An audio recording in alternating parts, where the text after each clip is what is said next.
નમસ્કાર મારા વાલા દર્શક મિત્રો, આપ સર્વેને મા વૈભવી લક્ષ્મી માતાના જય હો.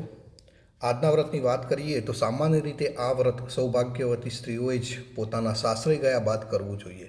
પણ ક્યારેક જો અનુકૂળતા ન હોય તો ઘરમાં જ કોઈ કુંવારિકા હોય એ પણ આ વ્રત સરળતાથી કરી શકે છે. જો ઘરમાં સ્ત્રીઓ માટે આ વ્રત કરવું અશક્ય હોય અને કુંવારિકા ન હોય તો ઘરમાંથી કોઈ પણ પુરુષ આ વ્રત કરી શકે છે. આ વ્રત કોઈને પરાણે કરવું નહીં, પૂરેપૂરી શ્રદ્ધા અને ભાવથી જ કરવું જોઈએ, તો જ આ વ્રતનું ફળ મળે છે. સામાન્ય રીતે આ વ્રત હંમેશા માટે કરવું જોઈએ અથવા તો બને ત્યાં સુધી કરવું જોઈએ, પરંતુ વ્રત ફળ્યું કે તરત જ મૂકી દેવું જોઈએ નહીં. મતલબ કે ફળની આશા રાખ્યા વગર જ આ વ્રત કરવું જોઈએ. મિત્રો, આવો જાણીએ વૈભવ લક્ષ્મી વ્રતને લગતી એ વ્રત કથા. એક મોટું શહેર હતું.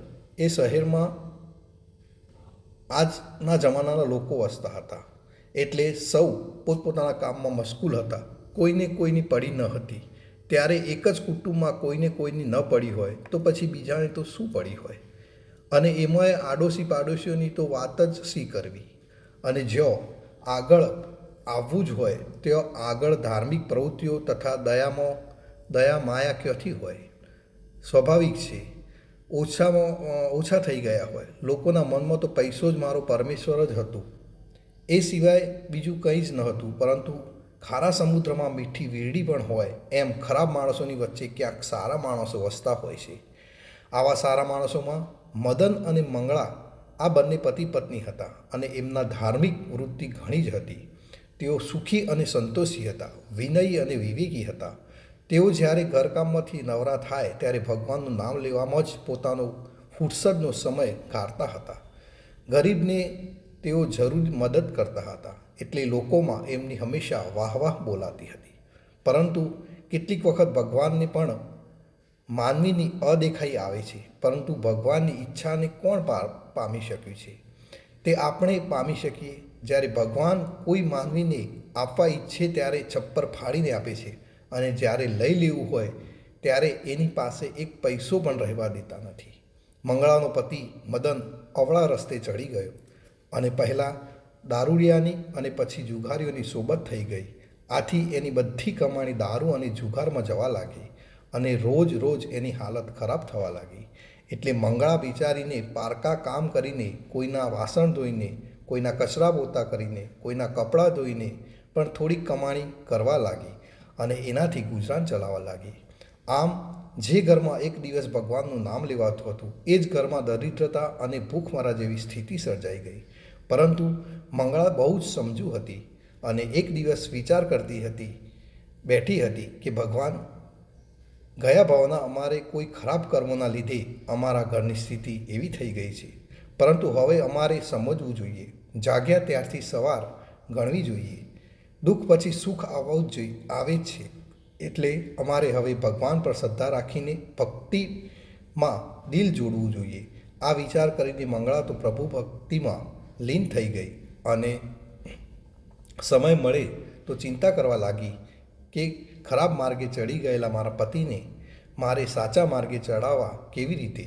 એ તો આખો દિવસ જ કંઈક થોડીક કમાણી કરતા હતા, પણ સાંજ પડે દારૂમાં ઠાલવી દેતો હતો. રોજ રાતે સૂતી વખતે મંગળા ભગવાનનું નામ લઈને સૂતી અને લક્ષ્મી દેવીની 5 માળાઓ કરીને પછી આંખો બંધ કરતી હતી. એક દિવસની વાત છે. 5 માળા પૂરી કરીને એને લક્ષ્મી દેવીનું નામ લઈ સૂતી તે વખતે અડધી રાતે તેને સપનું આવ્યું. સપનામાં સાક્ષાત લક્ષ્મીજી દેખાય છે. એક ડોશીનું રૂપ ધારણ કરીને આવ્યા હતા, છતાંય એમના મોઢા ઉપરનું જે તેજ હતું એ જરાય ઓછું ન હતું. માજીને જોતાં જ મંગળાએ પૂછ્યું, માજી, આપ કોણ? આપની ઓળખાણ ન પડી. અરે મંગળા, તું મને નથી ઓળખતી? હા માજી, મને કંઈ યાદ નથી આવતું. અરે મારી બેટી મંગળા, તું તો દર શુક્રવારે લક્ષ્મીજીના મંદિરમાં આવતી હતી. આપણે બધા ભેગા મળીને લક્ષ્મી દેવીના ભજનો ગાતા હતા. આ બધું શું ખરેખર તું ભૂલી ગઈ છે? અરે માજી, મને તો કંઈ જ યાદ આવતું નથી. એમ કહીને એ માથું ખંજવાળવા લાગી અને યાદ કરવા લાગી. તો મહાલક્ષ્મી દેવીના મંદિરમાં ભજનો આવતી હતી કે નહીં, આ માજીએ તો મને થોડું યાદ છે. તો ભજનો ગાતી હતી એ વાત સાચી, પણ મને તે યાદ નથી. પણ તું તો હમણાં ઘણા દિવસથી ત્યાં આવી નથી. પછી તમને ક્યાંથી યાદ હોય? માં હમણાં એ અવળે રસ્તે ચડી ગયા છે અને તેથી અમારી આર્થિક સ્થિતિ ખૂબ જ ખરાબ થઈ ગઈ છે, એટલે આવી શકું એમ નથી. બેટા, તારી વાત જાણતા જ હું સમજી ગઈ છું. પહેલાં તો મને એમ હતું કે કદાચ તું બીમાર પડી હોય, પરંતુ પછી તપાસ કરતાં જાણવા મળ્યું કે તારો પતિ મદન દારૂડિયો બની ગયો છે અને પરિણામે તારી આર્થિક સ્થિતિ ખૂબ બગડી ગઈ છે. આમ કહીને માજીએ મંગળાને વહામાં હાથ ફેરવતા માંડ્યો અને ત્યારે જ મંગળા ધ્રુસકે ને ધ્રુસકે રડવા લાગી. પછી મંગળાને માજીએ કહ્યું, બેટી મંગળા, તું જરાય ગભરાઈશ નહીં. સુખ અને દુઃખ એ તો માનવીના જીવનમાં આવ્યા કરે છે. તું ધીરજ રાખજે. હું પોતે જ લક્ષ્મી દેવી છું અને રૂપ બદલીને તારી ખબર કાઢવા આવી છું. તારો પતિ પણ થોડા જ વખતમાં સુધરી જશે, પરંતુ તારે એક વ્રત કરવું પડશે. વ્રત તો હું જરૂર કરીશ, એમ મંગળાએ કહ્યું. તમે કહો, એ વ્રત હું કરીશ. મને કહો, જરૂર કહો, મારે કયું વ્રત કરવાનું છે? બેટી, જો તું લક્ષ્મીજીનું વ્રત કરે તો તારા સારાવાના થઈ જાય. આ વ્રતની વૈભવ લક્ષ્મી વ્રત કહે છે. આ વ્રત કરવાથી માનવીની તમામ ઈચ્છાઓ પાર પડે છે અને સુખ સંપત્તિ પાછા આવીને મળે છે. પરંતુ માના વ્રત મારી કેવી રીતે કરવું જોઈએ? બેટી સાંભળ. આમ કહીને માતાજીએ અસલ રૂપ ધારણ કરી શ્રી વૈભવ લક્ષ્મી વ્રતની વિગત કહેવા લાગ્યા. હવે લક્ષ્મી વ્રત સામાન્ય રીતે દર શુક્રવારે કરવામાં આવે છે. જેમ સંતોષી માતાનું આપણે વ્રત કરવાઈએ છીએ એ રીતે જ તેમ વ્રત કરનારને શુક્રવારે સવારે વહેલા ઉઠી નાહી ધોઈ ચોખ્ખા કપડાં પહેરી આખો દિવસ મા લક્ષ્મીના જપ કરવા. એ દિવસે કોઈની પણ નિંદા ન કરવી અને આખો દિવસ સારું કામ કરવું, ખરાબ કામ કરવા નહીં.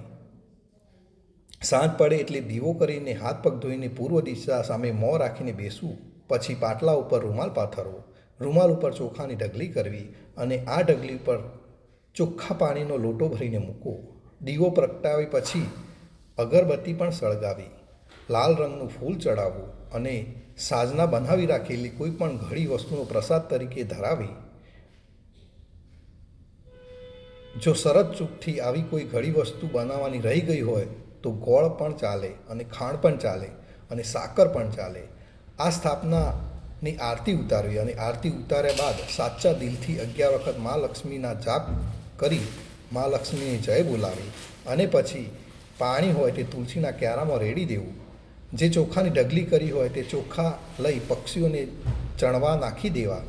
આ વિધિ કંઈ ખાસ અઘરી નથી. આમ વ્રત જો વિધિપૂર્વક કરવામાં આવે તો તેનો ચોક્કસ ફળ મળે છે. માનવીને જો કોઈ દુઃખ હોય તો દૂર થાય છે અને ધનની રેલમછેલ થઈ જાય છે. આ વ્રત 11 કે 21 શુક્રવાર સુધી કરવામાં આવે છે. આટલા શુક્રવાર પૂરા થાય પછી તેને ઉજવવામાં આવે છે.